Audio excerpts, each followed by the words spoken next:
slow pan lang muna tayo. Okay, yun mo ito na. Baboy. Baboy. Ayan, let's start cooking.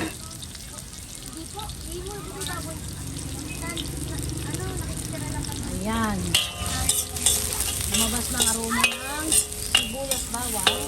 Ilunod na natin ang itak ng karne.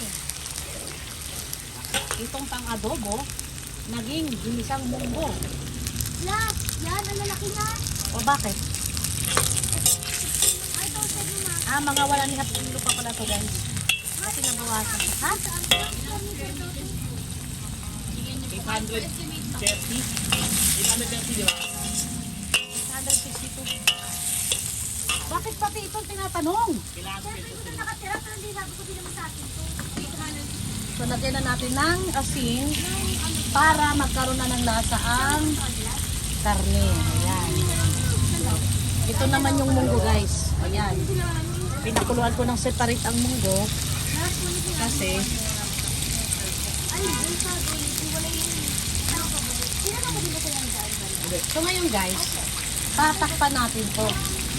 Nilalagyan ko na ng paminta. Ganito ako magluto, nilalagay ko na lahat ng rekado para manunuot na yung lasa sa karne. Kaya pag kinakain mo yung karne, masarap na, may lasa na. So balikan natin to guys, takpan lang natin. Nasanay akong sakit.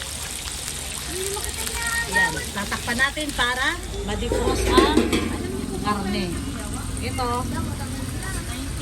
hintayin natin kumulo. Baka ano ginawa to? 19 estimate